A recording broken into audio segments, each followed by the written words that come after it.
I'm Kirk Harnack. On This Week in Radio Tech, it's Tom Ray, Chris Tobin, and Chris Tarr. And we're talking engineering from the trenches and the foxholes. It's a War Stories episode up next.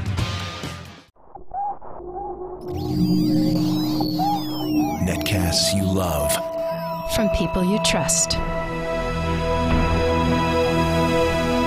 This is Twit. Bandwidth for This Week in Radio Tech is brought to you by Cachefly at CACHEFLY.com.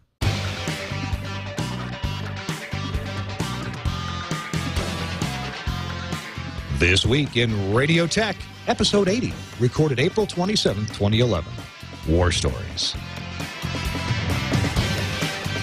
This Week in Radio Tech is brought to you by Telos Systems, on the web at telos-systems.com.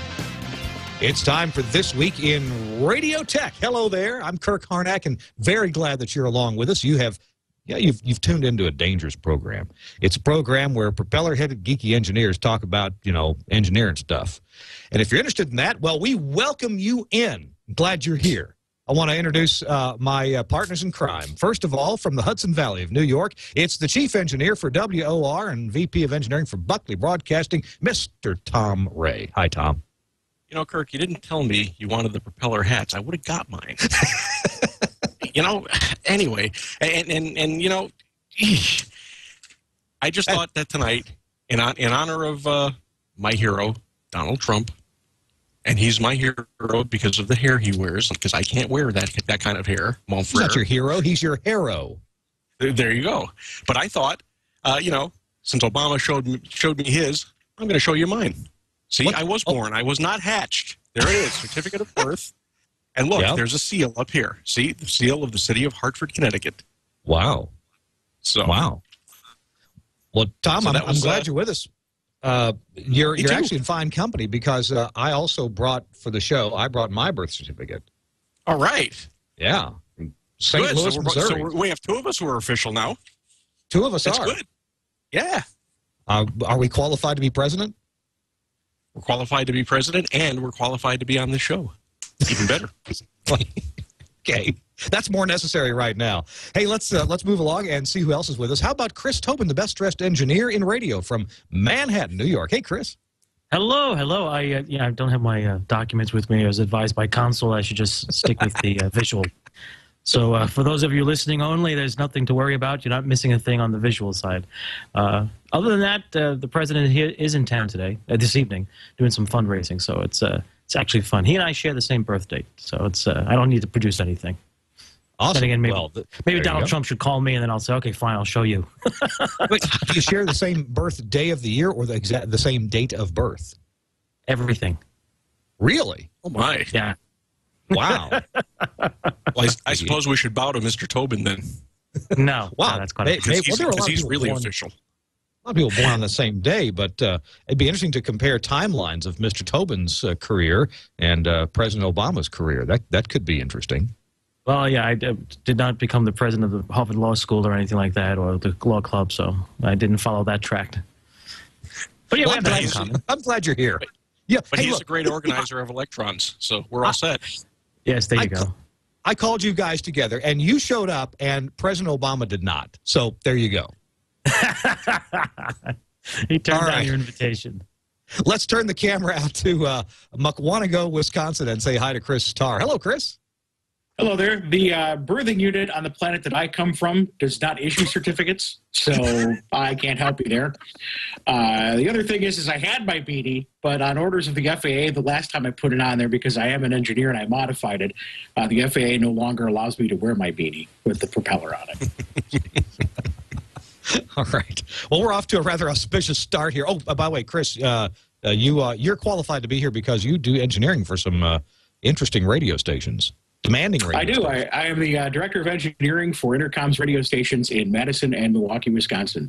There are 5 FMs and 1 AM. And you do IT work, too, I think. I do IT work, absolutely. I do everything. Right. I mop the floors. I unplug the toilets. Isn't that so typical for engineers? Something goes wrong around it. Hey, this handle's broken on this door. Call Chris over here. He'll fix it. You unplug the toilets? Do you have electric toilets in the place? Yeah, I do actually. They're very high powered. Oh, good. Well, good. Then we're all set. Hey, Kirk, you said we were going to talk about engineering stuff. Now, the note you sent out before said we were going to talk about the royal wedding, and I'm disappointed. Actually, we need to have an episode where we talk about the things that we've been asked to do that have nothing to do with electrons. Cool. Very cool. Yeah. That'd be fun. A friend of mine was tasked with driving the station van delivering flowers 3 days a week. That doesn't seem right. I don't think he had the appreciation of the management. Hey, well, welcome into the show. I want to mention that the show is being brought to you by my friends at Telos. Also happens to be my employer, but they approached me about sponsoring the show, and I said, yes, thank you very much. Cool. So we'll tell you about Telos a little bit later on in the show. So thanks a lot. Hey, we're going to get right into the war stories in a minute. There are a couple of topicals to topical about, and we're going to hit a couple of them here real quick. You know that all this talk in Congress and the brouhaha and the kerfuffle over funding public radio. Well, it's official on one front, and that is the PTFP. That is the Public Telecommunications Facility Program, and that's a function of the NTIA. What does the NTIA stand for? The National Telecommunications. What? I forget. Anybody know? Industry Association. I don't know. NTIA. The NTIA's Public Telecommunications Facility Program is dead. I should know. I'm sorry, I don't. Maybe the chat room will tell us. But anyway, Administration. Information Administration. Yes, I knew it was a government function. Well, anyway, they're not funded. You know, they funded about $20.5 million in 2011. Now, this is a program where radio and I think TV stations too apply for grants, PTFP grants, so they can buy new equipment. And maybe there's other things they can buy too. But hey, the company I work for, Telos, typically would get some business from radio stations being granted their grant money from PTFP and then being able to spend it on various infrastructure upgrades, you know, consoles, audio processors, hybrids, and talk show systems. You know, a fair amount of business that's been defunded. What you guys are all not in public radio, you're in commercial radio, but do you know much about this program and how it's going to affect our friends in public radio? I would guess, Kirk, that it would affect them greatly. Yeah, especially the smaller stations, you know, not someplace like New York City or Boston or, you know, Los Angeles or Chicago or places like that. But I would think that in much smaller areas, and I have a friend who's chief engineer of a fairly sizable public station, but it's in a very small market, and they rely heavily on grants and on their fund drives. Without that grant, I mean, they really have no other way to make up that shortfall. Interesting. Well, I don't know how, you know, public stations, a lot of them are resourceful and they'll find other ways to get some funding. But I know this is a blow to the radio stations, and it's a little bit of a cut to equipment manufacturers like my employer, who look forward to some orders every year from PTFP grants. I want to move on to a different subject real quick here and talk about this automation litigation. It's threatening broadcasters. The story from Radio World Online, rwonline.com. Broadcasters are preparing for a legal battle over automation technology that's become the backbone, obviously, of on-air operations at many U.S. stations, probably just about all of them. At least, you know, not just automatic automation, but just playing back commercials and spots from a computer. A company called Mission Abstract Data, LLC, they're doing business as Digimedia.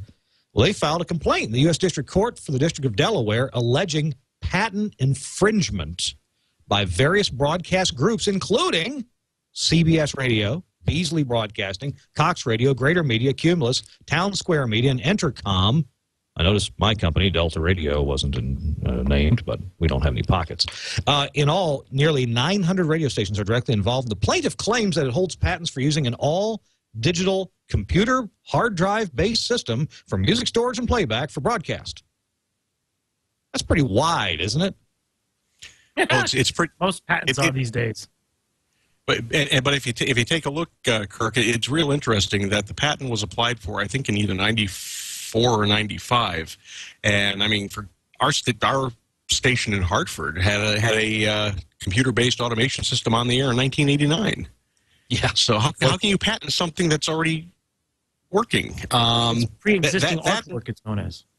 Yeah. Well, that and I also met a guy once at a smaller station who was a bit ahead of his time. He had a Unix-based system that he built. I mean, it was literally breadboarded. It was this room I'm sitting in here is about 10 by 12. It took up a 10 by 12 room with, I mean, we're talking, you know, hard drives this big. You know, he built this in the early 1980s. So, I mean, digital automation's been around for a while. And why would you go after the stations? And how could the station be held liable? At least this is how I think. How could the station be held liable if they bought it from a valid company? And that's, that was my question on all this when I heard that is you know, the broadcast stations bought the technology from other people. We didn't build it. We didn't make it. We didn't create it. We're just consumers. It's just, I would think it'd be akin of, you know, if somebody, you know, sued somebody over a DVD player, you know, over the patent, and decided to sue everybody who's ever bought a DVD player for using it and try to get money from them. That part of it, you know, I don't pretend to be a legal scholar at all. So you know, there's probably something that I'm missing, but that seems odd to me. Well, I'll continue with what Radio World is reporting. They've confirmed that at least some broadcasters have been contacted by parties representing Mission Abstract Data, asking them to sign licensing agreements. Though the complaint goes after broadcasters rather than the manufacturers, suppliers are involved. Several sources confirmed that at least one telephone conference call between some defendants and automation vendors reviewing a possible defense strategy has taken place. And I either got an email or saw a Twitter or maybe something on Facebook. Yeah, so many media choices nowadays on my computer screen. But saying, hey, did you work for Scott Studios prior to such and so a date? Or did you work for this other company prior to such and so a date? If you would you, you know, please write back with recollection of what you did and what we were making at the time? So, yeah, the art existed beforehand. When Tom, you mentioned you guys were using automation in '89. Was that a Smarts brand system? Do you remember? Was it something else? It sure was. It was a small Smarts brand system. It was only in the AM studio. The only reason the reason we bought it, we were going towards more satellite-based programming on the AM at the time, and it was a heck of a lot better to do it that way than to load cart machines. Was it hard drive? Because the complaint here, at least Radio World quotes it as being hard drive based. Was it cassette based, perchance, or was it? No. It had a hard drive. Okay. And did it have audio on the hard drive? Oh, yes, it had audio on the audio files on the hard drive. The hard drive also ran the. It was DOS. It ran the program itself. You know, the program would load, and all the audio was stored on the hard drive. Yeah. So back in 1992, I was using, I don't remember now what company made it, but is it System Sentry? I seem to remember it actually was kind of a hybrid that not only controlled tape and cart-based automation, but also you could store audio on its hard drive as well. I seem to recall playing with that machine too back then. You know, speaking of, I want to touch for just a second on some of these hybrid systems from back in the late 80s. Do you remember an automation system based on, I want to say based on a Commodore 64 that would run modified cassette decks that had reflective tape or their oxide scraped off between songs or between cuts? And this automation didn't have a hard drive. It was run on a Commodore 64. I guess you'd load it with a cassette player, load the program in, and then it would control cassette decks. Anybody remember that? Really? I heard about it, but I did not use one. Okay. That's a bad dream I had about it, maybe. And then, of course, there were automation systems for several years. Back when hard drive technology was still too expensive to really put a lot of songs on, you had hard drives that would you had a computer automation system that would run various different CD jukeboxes, like a popular one from Sony, and a couple others as well. So they would. I'm sure the Arrakis Digilink system did that. Used 6 CD changers. But you know, one of the things that's funny you bring that up. One of the things I remember from those systems, especially with the Digilink and you know, I think Digital DJ was another one that played. Mostly used for satellite programming, where you'd have satellite music and then the local drop-ins were played off the hard drive. Is that the hard drives at the time were so small that they used really aggressive data compression. So what you'd hear is it'd be this really bad audible difference between the local content and the satellite content. So, you know, you'd have, you know, the song fading in crystal clear stereo, then you'd have the local ID. Your local station here playing the greatest music of all time, as the satellite DJ would yeah. And then they stop talking and they go to the local commercials and be like, and we'll be back with more music after this. Stop by Joe's in downtown. Yeah. Well, back then, I think, what you're primarily referring to is the early sound cards were only 8 bits of bit depth. So, the signal noise was just awful. And then the sample rate was a lot less. They were typically sampling at either 11 kilohertz or 15 or 22 kilohertz to give you 11 kilohertz of bandwidth. But yeah, that was, I think, mostly a function of the sound card. You said the data reduction, back then they didn't have or didn't implement sophisticated data reduction like MPEG-2. They typically just used some form of ADPCM, adaptive delta pulse code modulation. So instead of coding every sample on an 8-bit basis, they would code the first sample and then code the delta to the next sample and the delta to the next sample and the delta to the next sample. And I don't know if you ever had, like in video, we have this notion of keyframes where ever so many frames or ever so many seconds will write the whole screen again to and then after that we'll just write the delta of what's going on the screen with various algorithms involved. But then finally somebody came along with MPEG and aptX also, compression on the sound card. Sound cards were expensive, the hard drives were expensive, but we could store audio with with better quality on those things. And back to this, the first station that I owned in Cleveland, Mississippi, we had a hybrid automation system where it would run CD players, and the commercials and jingles would come off of a 360 Systems. What was it called? Was it called a Digicart? It used some kind of a Bernoulli disc. That was Digicart. Yeah, Digicart. Yeah. Okay. So it didn't have it had a hard drive, but the hard drive was just big enough to run the computer. I want to say that might have been a Computer Concepts system. That might be right. That might be right. I'm trying to remember now. But yeah, that was Bernoulli optical disc. Yeah. Hey, boy, this is bringing back memories. I remember I made a trip to visit the folks at Arrakis because at the time, as a contract engineer, I worked for a lot of stations that had very little budget, and they had an automation system that was fairly simple. And if you programmed it and left it alone, it worked pretty well. This was some early Arrakis Digilinks, and I remember meeting with them and asked them, hey, when can we actually put music on the hard drive? When can we have a hard drive big enough that it'll hold music? And whatever year I visited them, they were like, oh, real soon, that's coming. You're going to be excited about that. Not just the commercials, but you're going to be able to put the songs on the hard drive. Oh, man, the one thing I remember about the Digilink system, and I had one at a station I was a program director of, was because of the limited functionality, because you only had like 6 CD changers with each one would hold 6 CDs, where you kind of had to rotate these things in and out on a daily basis. So there were some songs that we'd only hear on Tuesdays because that was the day that CD went into the changer. Oh, so yes.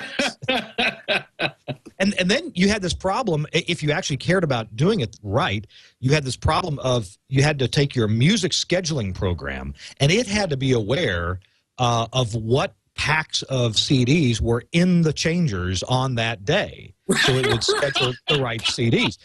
Now, okay, that's pretty bad, okay? But then we moved on to a problem that wasn't quite as bad. At my station, and a lot of stations had 3 of those Sony CD changers. They held, I think, 60 CDs, and they were serially controlled and had consumer level outputs on the back of them, and typically we'd bump that up to professional level balance. But your music scheduling program had to be aware of it couldn't play 2 songs back to back from the same CD changer. So that when it was scheduling songs, and that's a whole science into itself. We ought to do a show about that subject because that's pretty interesting. The whole science of song scheduling. So you don't get Celine Dion back to back. I mean, you lose all your listeners that way, right? And so, did you guys catch that? Anyway. There's all kinds of tests that it'll pick a song and say, okay, did I play the same artist last hour? Am I going to play this artist the next hour? Did I play this artist at the same time yesterday? Is this a female artist, and do I really want to play it back to back with another female artist? Because sometimes some program directors and music directors think that's a bad idea. Is this an oldie song, and did I just play an oldie song? So it has all these tests it goes through, and one of them had to be, is this song even available to play right after the song I'm playing right now?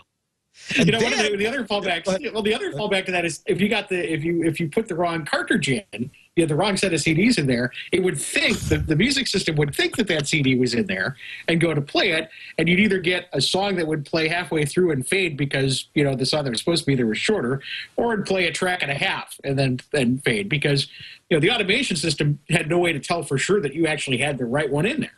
Right.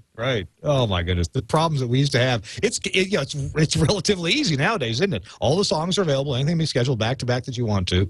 They're all on hard drive, and most of us have them backed up somewhere. So, oh gee, the trouble that we used to go to just to have nobody in the control room seems like a lot of trouble.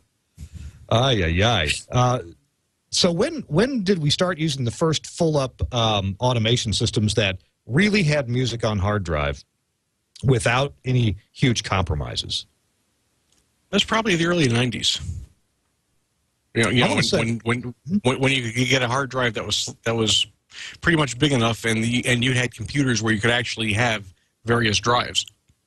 Yeah, because I remember even back in the days of DCS from Computer Concepts, you could they sold RAID arrays that you could have multiple drives in a cage. And with their aptX encoding and stuff, you could fit a decent amount of audio on those hard drives. And, DCS has been around forever. So, yeah, I agree with Tom. I think as early as 92 or 93, I saw systems playing back music off hard drive. Yeah, definitely. I went to work for Scott Studios in 96. Yeah, I think it was 96, might have been 95. And at that time, they had music on hard drive, but it hadn't been around that long at Scott Studios. Just 2 years, maybe 3 years prior, they were advertising an interesting concept. They thought it was interesting, where they would take your song from CD and move the data from the CD to a local hard drive. With about an hour's worth of music on the local hard drive, and then play it back from the local hard drive. But it was, stored. It was stored ephemerally locally, and on CD, back in the server room, like just in time delivery. I don't know. That didn't last long. I was gonna say that sounds really complicated. I thought it was very complicated, but when the biggest hard drive you can buy, is what a gig, then what do you do? In fact, maybe less than that. 10 or 20 meg. Yeah, this was after the 10-20 meg days because I bought 40 meg hard drives for my first real computer.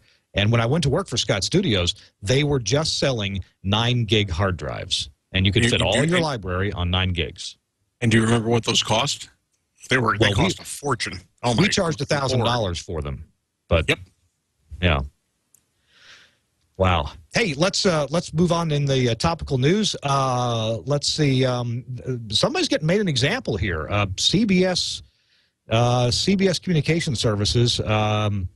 Is getting fined $1,000 for a tower light problem. The FCC says an employee of its Los Angeles office saw the top beacon of their tower at West 190th Street and Prairie Avenue was unlit at 11:20 p.m. They contacted the FAA to determine if the outage had been reported. It had not been, and the FCC then requested that the FAA issue a NOTAM, a notice to airmen, and then the top beacon was also off the next night. So let's see, the tower was being used by or is owned by KNX in Los Angeles, and the right stuff wasn't on the logs. $10,000 for your tower light off. How serious is your tower light off and not telling the FAA about it? Well, in the case of WR, it'd be real serious because we're in the flight path for Newark International. We're about 4.5 miles out of there, and we're just off to the side of Teterboro. And 2.5 miles from there, so it's pretty serious. I mean, the aircraft going into Newark dropped their landing gear over the WR building, and we hate it when that happens because it puts a hole in the roof. Anyway, I was just gonna say, there's got to be something to add to that. You did, thank you, Mr. Tarr. Well, I mean, there's never an excuse for that. I mean, and we're all, although we are all human and that happens, but it's kind of frustrating when I hear something like this. Is generally radio stations are broadcast stations are the ones who are really, really compliant with tower stuff. Now, I hear a story about that. Yet I remember, I believe it was last summer, the summer before, I was in Iowa driving up the interstate. I think it was I-35 or something, and I literally counted 7 or 8 cell towers that had various lights out, either beacons or side markers or, and I'd go back the next night and the next night and the next night while I was on vacation over there. And, I mean, it's a very common thing I think I see a lot of with cell towers, especially where the lighting is broken or non-functional or just not right. And, you see a story like this and it just kind of kills you because it's, we historically have a very good record of being on top of tower lights. But, it's something you need to do. And in these days of automation and that sort of thing, it is something can be pretty easily forgotten about. You bring up a good point, Mr. Tarr, and that is that I've traveled through, when I used to live in Mississippi and take care of some radio stations there, I spent a lot of time traveling through Mississippi and Arkansas and West Tennessee. And one night I had the drive, or one day I had the evening, I had the drive from the Little Rock Airport back to my home in Mississippi. And I counted 12 cell towers with their lights operating improperly. And in every case, it was day mode at night. So you had these strobe lights operating if you know what you're looking at, day mode is not hard to figure out. And these towers were all 12 of these were in day mode at night. That is freaking blinding. If you're a pilot, first of all, you don't want to see that. It's bright. And second of all, its day mode is one burst of light. Your eye can't fix on where the tower is if it can't see the vertical structure of the tower, and it can't at night because it's dark. Now, at night, night mode is usually a burst of flashes, so your eye has time to go lock on to where this light is. So if you ever experience that, you know how weird, disconcerting, unhelpful it is to have, a tower in day mode at night. And then there were other towers where I know the top red light was off if it was a red-lighted tower and the obstruction lights were on. And, this goes on for months and months and months. Now, here's what I'm getting to. My question is, if I don't know if anybody here would know the answer, what are the requirements for tower light checking and reporting for tower owners other than broadcasters? Is it the same as broadcasters? Is a cell tower owner required to check the tower lights and report them out? No. Well, no, it's the same, and they have the same. They should have the same monitoring equipment. And I know ATC, when they bought one of our towers, they installed their own monitoring equipment. But it's the exact same rules we have to follow. It's 30 minutes after dusk. Every day, tower lights have to be checked, and upon a failure, I don't remember what the time frame is. One of you guys probably remember better than I do, but the time frame for reporting an actual outage for a NOTAM. Not sure what that is yet. It's 30 It's 30 minutes after you notice that the light is out. So if you're automated and you have you're supposed to have some type of a system that alerts you somehow, whether that means it calls out and gets a hold of somebody to say, hey, we got a problem here, if a tower light is out, or if it sends you an email, however it does, it's supposed to alert somebody to check, and then that person has to pick up the phone and make the phone call. In the case of a station like WOR that's sitting there and is manned 24/7, my guys check. They actually log readings every 3 hours, but every half hour they take a look, and if they see a tower light out, bang, they call me. I can determine, if it's a beacon or whatever, and then we pick up the phone and we make a phone call. And my system's kind of, our towers are right behind our building here. So they'll, not only do they manually check, but I also have the remote control system. I have a fairly new lighting controller that not only, will alert me the minute there's a problem with any of the lights, but also it has to actively be pulled. So if for any reason, even the remote control can't talk to the controller, I'm alerted right away. So, it's one of those cases, too, where, if the power goes out or, any number of situations, if there's not a positive response from the controller, I immediately get a call that there's a problem. Now, I think there's a lot of I won't say misinformation. There's a lot of different information that different people have about how often you have to check tower lights. Phil in the chat room says, you need to check the lights and log every 30 minutes, report a failure detected. Well, no, that's actually not the rule. My understanding of the rule, and I read it over several times back when I was contract engineering for people, was that you had to check the proper operation of the lights once every 24 hours. Now, this does open up a bit of a loophole. What if the towers don't come on at dusk and you check them every morning at 3 a.m.? Your overnight guy checks them at 3 a.m. and they work at 3 a.m. but they're never working in the evening for some reason when they should be. That could be a problem. But I recall specifically that's only required to actually check them once every 24 hours. And I don't recall ever having a requirement that they alert you automatically if they're not on when they should be on. No, if you're operating with an automated system, you have to have some way that the system alerts you if they're off when they're supposed to be on. What is an automated system? You mean if there's nobody there, or if there's nobody there, if the site is operating unattended? Okay. In other words, there is nobody sitting there who has the site under control. The site has to alert somebody that the tower lights are out when they're supposed to be on. Interesting. Okay. Well, anyhow, I can tell you there's plenty of towers across this country that are owned by counties, cities, emergency management agencies, cellular tower companies that aren't getting properly monitored, and broadcasters seem to take the brunt of this. The inspectors are there anyway. Hey, does the FCC inspect cell tower sites for proper licensure for other things that the cell tower site may have to have? I don't know. My understanding is that they do, but unless somebody calls, they probably don't go out. Yeah, cell sites are everywhere. I'm not going to sit here and whine, but they do seem to check broadcasters. Now, one thing that I think is positive is there are plenty of cell sites and other sites that are multiple use that are owned by some big companies that I think at least they're in a position to do a better job of monitoring, like companies like Crown Castle or I think Chris Tarr, you mentioned ATC, right? Yeah, they do an excellent job. And here's one thing to remember too, as we're talking about inspecting of cell towers, and broadcasters tend to get picked on a little bit, but one of the things that they're doing now, that the FCC is doing, is they're deputizing people like secretaries and office workers to come take a look at public files. And a lot of times what you find there is if your public file is good, you don't hear from them again for a while. If things look kind of messy and your station logs, your public files aren't in order, then you'll get the field inspector visit. But the FCC is so understaffed now that they kind of have to pick their battles. What's more likely? Where are the problems and the dangers more likely? On a short little cell tower or on a 500-foot broadcast tower? And I think that's why it seems like we're kind of unfairly targeted, but it makes a little sense if you look at kind of the risk factors there. Speaking of targeting, one of the attractive things about red flashing tower lights, if you are drunk and have a gun, is it's pretty instant satisfaction to know that you've hit it successfully. I'm not saying I've ever done this. I'm just trying to get into the mind of people. When the tower climber climbs the tower and says, "We found 3 bullet holes in your coax in the vicinity of the beacon, and the beacon has got 2 bullet holes in it."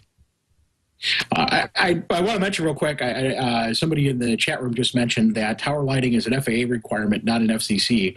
That's actually wrong. It is an FCC requirement as well. In fact, it'll say on your license that the structure must be marked and lit per the FAA requirements. And if it's not, that's also an FCC violation. And Kirk, those lights are also a lot of fun to remove from their sockets and drop down a 275-foot tower along with the lenses in the lighting fixture. I've had that happen at a station where we had an apartment out back. They had a kegger over the weekend, and we came in Monday morning. It's like, where the hell are the tower lights? Jeez. I mean, people at the kegger climb the tower, and yeah, they all 5 towers. Wasn't one bulb in them. Oh, gee. Now, I don't know if you guys have done any tower climbing. I used to do some tower climbing, and I'll tell you, one of the real interesting, I'm going to say a joy of doing that kind of work is I used to change the beacons and the side lights on a station near Memphis, Tennessee. And late in the afternoon, you climb in this tower, and I think this tower was about 400 feet tall. and I'd get to the top of the tower and latch on, be all secure, and open that beacon, and the tall beacon, the 300 millimeter code beacons, have a hinge in the middle. You undo a screw thing, and you pull the whole thing open. You're at the top of the tower. There's nothing above you to grab onto. You are at the top, and so you've got a couple of fresh light bulbs, either probably in a sack that's tied to your belt behind you, so you don't ever crush it up against the tower while you're climbing. And so you're going to take the old beacon out, right? So you reach in, and they're a bayonet mount. You push them down slightly, you turn it counterclockwise 90 degrees, and then the beacon comes out. And these things are kind of big. They're a 620 watt bulb is almost a foot long, and What's cool is you figure out which way the wind's blowing, because you don't want to throw it into the wind and have it come back and hit the tower. I don't want to carry this beacon down, so it's fun to throw anyway. So you just toss it over the side in the direction that the wind's blowing, and watch it go down. And from 400 feet, these things actually seem to take a while to hit the ground. It's just so funny to watch the thing go, and finally hit the grass. 9 times out of 10, it wouldn't break. If it would break, from 400 feet away, you just hear a like that. It's all you'd hear. But usually they hit the grass, they wouldn't break. You climb down the tower, an hour later, and then there's the whole bulb. You bring it home to wife. Hey, look at this. This is what I changed out today. It's a light bulb. That's actually kind of a real joy to put those things in. It's a real pain, though, to put the new one in and then climb down and find out that it doesn't work. So it's best to do it with a couple people on site. Somebody turn the power on while you're up there. Hey, we're going to take a break real quick here. We're going to come back with actual, real, by golly, in the foxhole war stories. Our program today, this episode, is being brought to you by my friends at Telos. They're makers of the new Zephyr IP1, the Zip 1, as they call it. Bert, throw the picture up there, please, if you would. This is the Zip 1. It's now shipping from Telos. What is it? It's an IP codec. And this is a cute little box. It's under a couple grand list price, and I'm sure your dealer has it for some kind of discount. And it's full of different coding algorithms. It has the most sophisticated algorithms from Fraunhofer, AAC ELD. That's AAC Enhanced Low Delay.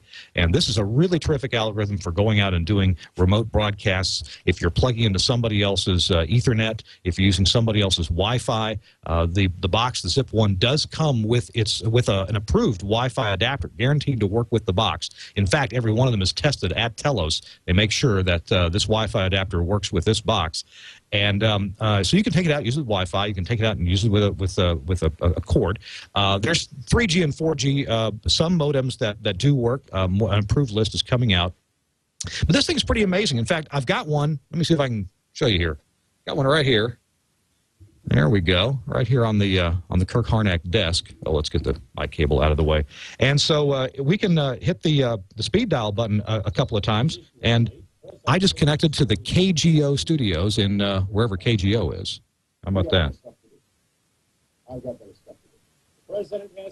We'll disconnect, and I'm going to tune into another one that I've got here at the Harnack Ranch. So I'm playing a public radio station here.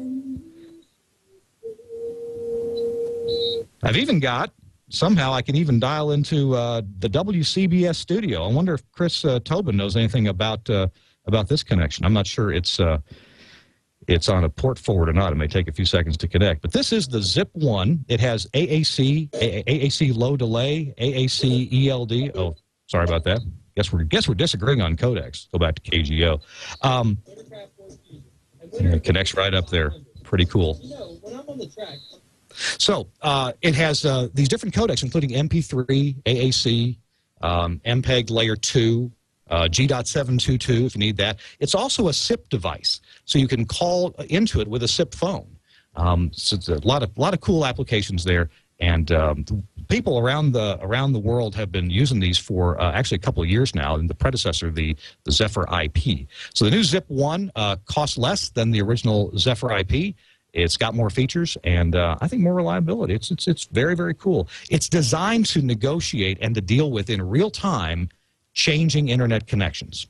And in fact, here in my office, typically I have this connected up to a 4G modem just to call around and see how well it's going to stay connected, typically for days and days at a time, even over a 4G connection. So check it out from your favorite Telos dealer, or better yet, go to the Telos website at telos-systems.com. And there you go. There's the front panel. You can find the Zephyr IP page right there. It's easy to find. A whole list of features and specs is right there on the Zip 1 page, and you'll see the connections for the front and the back. It does have 2 Ethernet connections on it. One of them is for your WAN connection. So that'd be for, going out to the internet. And the other one is for your LAN connection, so that if you have Axie equipment and you're LiveWire equipped, well, you can just plug it right in there. That's where your LiveWire comes in and out. If you don't have LiveWire, no problem. It still has analog inputs and outputs on the back. And coming later this summer, it'll also have AES digital connection on the back. Check it out. Zip 1 from Telos, shipping now. I got mine. Now we're back to This Week in Radio Tech. All right, gentlemen, let's make sure everybody knows who you are real quick. If you're just tuning in, Tom Ray from New York, the Hudson Valley. Howdy. Greetings. And Chris Tobin from Manhattan. Hello, everyone.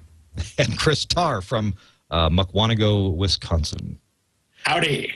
So, guys, it's time to really hit up our war stories. And Chris Tarr, you seemed excited about telling us about something from the trenches, something that got you dirty and where you learned something. It didn't really get me dirty. It's one of those where I'm just glad it wasn't one of my sites. Okay. I happened to see this transmitter site, and I looked at it and went, man, I could spend days fixing the problems that I found with this place.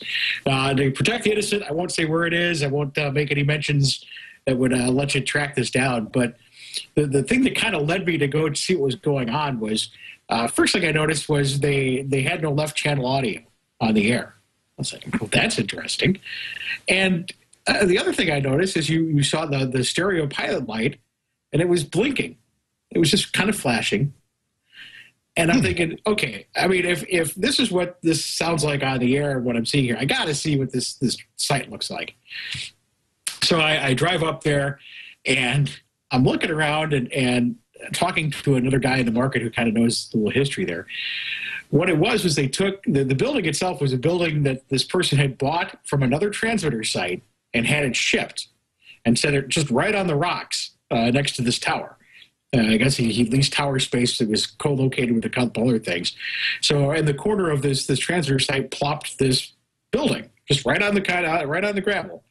And transmitters were inside. But the thing I noticed was a telco line coming out. It came out of the side of the building up to the fence and then ran along the outside of the fence line and then off to the D-Mark. What I thought was interesting was the phone line was how they were getting their audio programming to the transmitter. So essentially they had a dial-up POTS connection because it was essentially simulcasting another station. And that's how they're getting. So anybody could have taken the station off the air in seconds by just clipping this wire that they had running along the fence line, along this fence line. So, looking at this big picture on how this all was put together, I said, well, boy, these guys must be, I guess it must be an old station, the deficiencies there. Oh, no, they put it in like a year or two ago, and it's just been like that ever since. I couldn't believe it. I just, looking at all these things that could possibly go wrong, water and rodents in the transmitter building, audio line, telephone lines coming out of the side of the building, running on the outside of the fence line, on the air, a channel missing and a stereo light flashing. And obviously whoever owned the station put $0 into it and really probably couldn't care less about, about its operation. It was stunning to me how many problems this site had. It either had $0 or obviously hired the wrong engineer to get the job done. Well, I wondered about that, and I know most of the guys there, and I can't imagine that it was any of the guys I knew. The only thing I think of is I know a little bit of history about the area, and it was an allocation that the guy wanted at auction, and I think he was kind of battling just to keep his competitors out. So I think it was one of those situations where, he got it so no one else could get it, and then had to put something on as cheaply as possible. But it was stunning to me the problems that I found at this site. And I'm thinking to myself, man, if I were an inspector, I can't imagine what I'd find, deficiency-wise in inside of the building with transmitters and licensing and things like that. And again, that kind of goes back to, if your job is taking care of a transmitter site, if I were an FCC inspector, the first thing I would be doing is going and paying these guys a visit, just based on what I saw, with the stereo light, what I heard on the air, and what I saw at this site. The first thing that strikes my mind is somebody doesn't care. Well, yeah. Yeah. Did you figure out why the stereo light was blinking? Was there something wrong with the stereo generator? And was it even, they weren't trying to shove the composite through the POTS line, were they? I actually, because again, it wasn't my station, so I didn't go in to do any work. It remains a mystery to this day. I was just more curious as to what, it was absolutely one of those things where I heard it on the air, and I saw this thing blinking, and I went, if this is the way the product sounds coming out of the radio, I've got to see where this is coming from, because I can only imagine what the place looks like. So I believe to this day, I think they've got 2 channels of audio now, but I still think to this day they have a flashing stereo light, and it could be the method that they're using to encode their audio. Wow. All right. Well, Mr. Tobin, you got any New York City stations like that? Oh, I can't say that. No. Everybody here in town is good, even on the outskirts. When you're nearby like this. We really didn't get to have a pre-show briefing or discussion, so I don't know what you've got for us, Mr. Tobin, but you said you had something for us, some kind of war story. Oh, my war story, it's since we're in the city here, we don't have too many crazy transmitter stories I can go over. Since our transmitters are in the swamp, it's pretty much a given. Every time you go out there, you will be encountering something in nature, and you just got to be prepared. But no, this one is a classic. I think all of us have endured at some point in our remote broadcast career, outside broadcasting. Recently, St. Patrick's Day here in New York City, as you may know or may not know, St. Patrick's Day Parade is a very big event. It travels up Fifth Avenue, and which is in the center of Manhattan. And we do our broadcast literally at the front steps of the Cathedral of St. Patrick's on Fifth Avenue, and we broadcast our 2 news stations, do play-by-play, if you will, or man on the street. We talk to all those who visit. Yes, you can't really do a play-by-play for the parade. Wow, look at that. The bagpipes go by with nice colors. Actually, what we do is interview folks on the sidelines and find out more about what they're doing and what brings them by. So our setup begins usually at 9 a.m. Eastern, and we arrive on site around 7:30. We get everything together. It's myself and 2 other people, and getting things organized. We set up our ISDN codec. We set up a mixer. The usual fare. And about 8:30, I check in with the tech center again and make sure everything is still working. Sounds great. Audio is in great shape. Go back to setting up the microphones for the reporters to use. We had wireless mics, radio mics we're using for talking to folks on the sidewalk. And all of a sudden, I notice the IFB audio disappears. No Q audio from the studio. Well, that can't be good. Look at the ISDN codec. It says it's reconnecting. Like, okay, took a hit on the line. Think nothing of it. Then all of a sudden we notice the display says line down, and then line connected, line down. So essentially, what happened is we start losing our ISDN connection. Only about 20 minutes to go before air, and panic starts to set in. The on-site producer is panicking. So as a friend of mine always likes to say, you always have to have a plan B. You're out in the street, you have no control. You're at a remote site on location. You always have to have plan B. So out of the bag comes a laptop. I happen to have a piece of software for audio over IP. Turned it on, plug it in, had a USB mixer, plugged that in, took the output of our tabletop mixer, fed that in over a 3G connection, on a Verizon 3G connection, through a laptop. We did our entire 6-hour broadcast from the sidewalks on Fifth Avenue over a 3G connection, while Verizon was feverishly trying to find out what happened to their underground trunking cables. Turns out that they lost several pairs. And so one of them was yours? Yes. Oddly enough, there was that and 2 POTS lines that we normally have at the base of the lamppost that we broadcast from. So yeah, I was, up until about 9:06 when the first break took place, there was panic and beads of sweat and everybody looking at each other and phone calls on cell phones trying to make something happen, and it worked out. It may not be that dramatic as flashing stereo lights and other things, or transmitter sites where animals have have bored a hole in the building and decided to grow a family. But it was definitely something to be had. It was only by 9:45, 10 o'clock, we were interviewing the Archbishop, the Cardinal, and many other dignitaries. So, not to put pressure on anything. I think a good lesson there is, hey, if you need the broadcast to happen, have a plan B and have an engineer there to implement it. Oh, yes, without a doubt. We do so many outside broadcasts every day, and Tom knows because his radio station, with his format, talk format, we're constantly out and about, and I've got reporters in the field every day. Plan B and Plan C is something we literally do as a matter of course. It's just second nature for us. And any event we do, whether it be large or small, there's always a Plan B. Matter of fact, today, the LTE network for Verizon, their version of 4G, went down nationwide. Oh, what? Really? Yeah. So if you had an LTE phone, say like the Thunderbolt, as I do, you would have had no data service. You'd have to fail back or make it fail over to 3G. Well, we have dozen reporters. The horror. Oh, the horror is right. But this morning we had some problems with our reporters getting live to air. Okay, well, that is a problem. No. 4G modems on their laptops stopped functioning. And the plan B was they have a 3G card and instructions also on the 4G card how to switch over to 3G. And that's what we did. So for us, it was uneventful on the air. The listener had no idea that the network was down and we were being, scrambling, so to speak. But, that's the kind of thing you have to do. You got to have a plan B. And when you're outside your comfort zone of your studio or maybe transmitter facility, plan Bs work very well, and sometimes plan C. Speaking of Plan B, a man who has spent most of his life being Plan B, Tom Ray is here. Tom. Tom, what? Hello. Sorry about that. Did we catch you? Tom, I'm sorry. Did we catch you at a bad time? We can come back later. Oh, no. I'm fine. Station is on the air, so that's what counts. I'll have to check the other things in a few minutes. Anyway, no, we had Chris was talking about. Both Chris's kind of mentioned creatures or things that show up at the transmitter site. I used to take care of a set of stations down in St. Thomas, the Virgin Islands, and matter of fact, built a couple of them. And on the FM station, the FM transmitter was on St. John. It was actually just about the middle of the island, and if you've ever been down there, there's not a heck of a lot on St. John.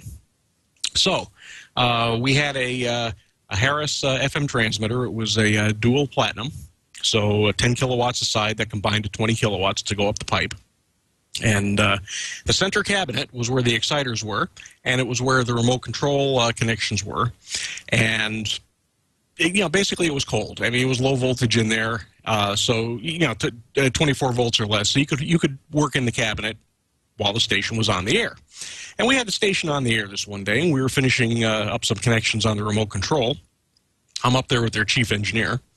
And all of a sudden, we hear this knock on the door. Now, you have to picture this. The transmitter building is up on top of this hill. There's a road, literally, it was like this angle to get up there. Mm-hmm.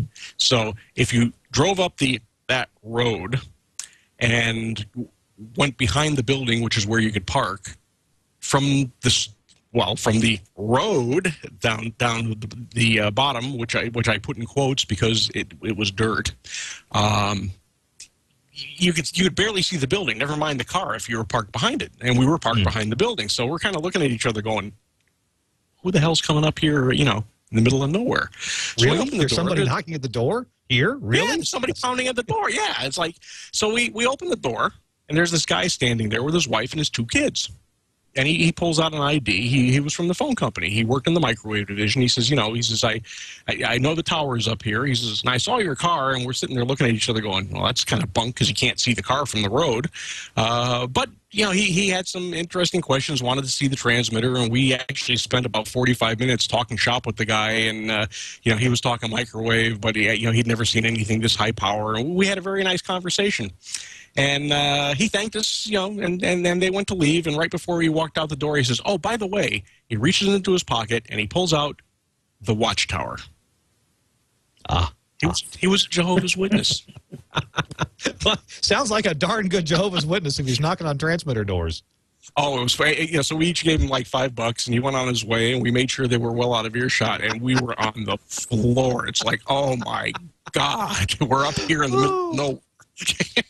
Oh my goodness, that guy's dedicated. I mean, we need we need more people in the world dedicated like that to do their job, whatever it is. Gee, that's a good story. Hey, that's a good story. And Mr. Tarr, you had something that you wanted to add in, I think, didn't you? No, but it actually dovetails. You're speaking of Harris transmitters and exciters. I had a station that has been around for a while and had some older transmitting equipment. To give you an idea of the age, the transmitter was a 20H3. So pretty old stuff. And it had been going along fine for years, and it was time to put in a new audio processor. Great, I mean, the thing had an old Optimon 8000, and I was excited to get something in there that was somewhat modern. So we bought your basic modern processor, which at the time I believe was an Optimon 8200, something like that, the very first digital version of Orband's processor. And got it all wired up, turn it on, music starts playing, big old bass note, boom, transmitter shuts off. Oh. Okay. Oh. Interesting. Turn it back on again. Cruising along, bass note comes on, boom, transmitter comes back off again. It turns out that as most of you have probably experienced, the exciter was an old Harris MS-15 that didn't have the dual lock PLL. So what happened is the bass notes would come through and unlock the PLL, or the AFC rather, and unlock the frequency of the exciter, which would cause the transmitter to trip.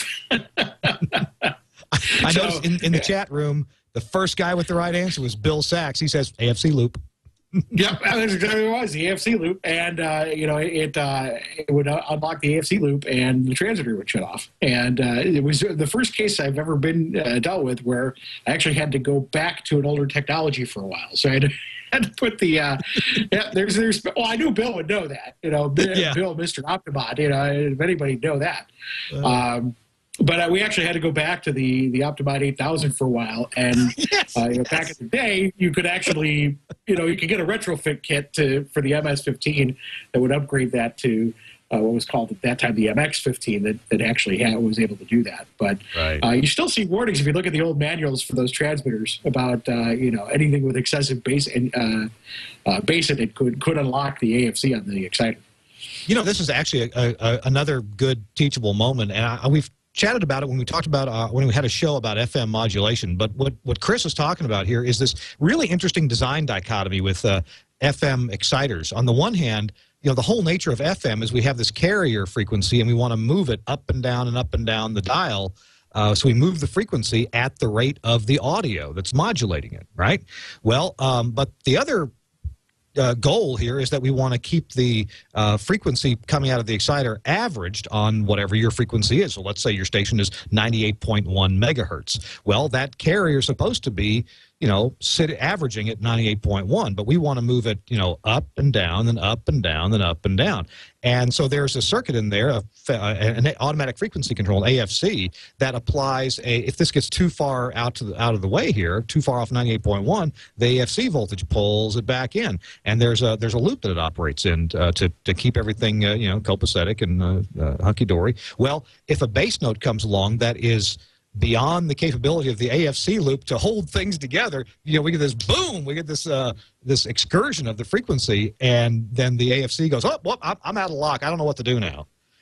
So when they started designing processors that could put through some really thumpy bass, they had to think about the design of FM exciters and make the AFC circuits a little bit more intelligent, like a dual speed AFC circuit. And nowadays they have completely digital exciters too that can reduce or eliminate this problem. But I've experienced that issue myself, especially with. It seems back in the day, foreign-made exciters seem to have that problem fairly often, but the better U.S.-made ones, they got that problem solved. Well, Chris, I'm glad you got that fixed. I got a real quick story for you. Then we got to go. If you want to obtain the rights to use some land in American Samoa to put your transmitter, at one point you had to talk to this guy. Let's see if I can get that focused. How's that looking? Yeah. That is Kirk Harnack in 1996, standing next to Samoan Chief Fuyamono. I was going to say, the guy on the right looks great, but, you know. I can tell you that I recognize the hair. There you go. I had a lot of it. Here's another picture. Not only did you have to meet with Chief Fuyamono, you really had to meet with the whole family. And so there's my business partner, Larry Fuss, with the guy with losing his hair, and then there's the lady who I think was his daughter and then granddaughter. And the cottage that is behind us in the photo, there's a tomb in there. And we, when Larry and I first came to American Samoa, we saw all these tombs out in front of people's yards. We didn't know what was going on. And Larry made a joke. He says, they probably bury their grandma in the front yard. Well, we had a very pleasant Sunday morning breakfast with Chief Fuyamono, and he took us through his yard, and he's a very well-to-do Samoan. He was the first elected U.S. representative from American Samoa to the U.S. Congress. Didn't have voting rights, but I think he could introduce bills, or maybe he couldn't. I don't know. They can now. So he took us around the property and showed us where the chickens are and where the pigs are. And then Larry said, well, Chief, whose tomb is that in that building right there? And there's another picture of the building. And the chief says very proudly, oh, that is my grandmother. So, well, that is who's buried out front. Well, it turns out the way Samoans, and I'm generalizing here, okay, so maybe I got the story a little bit wrong, but generally speaking, the way Samoans lay claim to the place where they live, because they can't buy property. They think the land is the land, and so they don't buy and sell property. It's in the family. But if you want to establish a home and call it yours, well, you just bury a relative out front. I mean, who's going to make you move, right? So so we had to talk to Chief Fuyamono, and we we were told it'd be a real good idea if you went to church with him, and he'll be more likely to help you get that land. So Larry and I went to church with him, and on that Sunday morning, and had a great time. Terrific singers, and we ended up getting eventually the rights to rent the land. But that was tough to do. So that's my war story. Who do you have buried in front of your transmitter building? That's the problem. They can kick us off any time. We got nobody buried out front. Well, I think it's time to sacrifice the program director.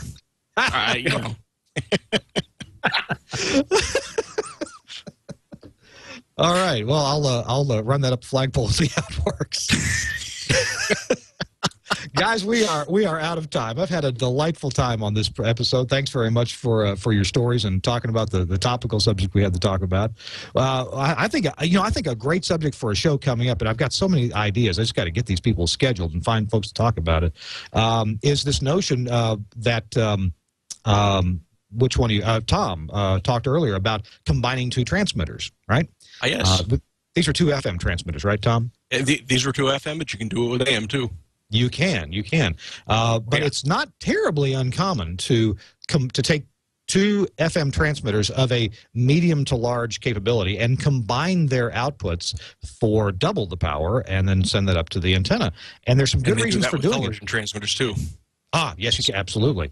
But there's also some interesting complications in getting that done and doing it right, because believe me, two transmitters don't want to look at each other, not directly. And so there's a way to combine them where neither transmitter is aware that the other one is there, and yet their power gets combined.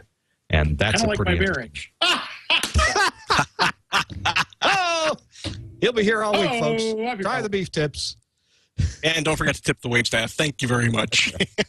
Hey, our show, episode 80 of This Week in Radio Tech, has been brought to you by the folks at Telos Systems and the new Zip 1 IP codec. It's pretty cool, and it's getting cooler, and it's shipping now, and I got one right here next to me. I've been tuning in, unbeknownst to them, I've been tuning in the KGO studios and the WCBS studios. They got them in their studios, so anyway. Check it out on the web. Go to telos-systems.com and click the button for the Zip 1. Thanks a lot. I appreciate Burke very much. And my co-host, partners in crime, thank you for being here. Tom Ray from the Hudson Valley of New York. Appreciate you. Thank you, Sir Kirk. It's been a lot of fun, and thanks for having me. And you can meet Tom Ray at w2trr.com. Also, that's right. Chris Tobin, the best-dressed engineer in radio from Manhattan, New York. He's at CBS Radio. Thanks, Chris. You're welcome, Kirk. And by the way, just one thing about the patents we talked about earlier with automation litigation. Anybody know about the multimedia time warping system? It's a patent. I'm serious. You use it probably at home. TiVo. DVRs. Wow. It's a multimedia time warping system. Time warping system. That's what I'm reading it off the U.S. patent site right now. Oh, so if my you think goodness. this litigation is goofy, go talk about a time warping system for your TV programs. You know, these people who litigate this stuff, you just want to say, look, just go invent something if you could. Yeah. The opinions expressed here are those of the participants, and not necessarily those of their employers or wives. And also Chris Tarr from Muckwanega, Wisconsin. Thanks for being here, Chris. Appreciate you very much. Thanks for having me. And you are at the geekjedi.com. That's correct, sir. All right. We'll see you there. Hey, thanks for joining us, and thanks to Burke, and we will see you next week on This Week in Radio Tech. Bye-bye.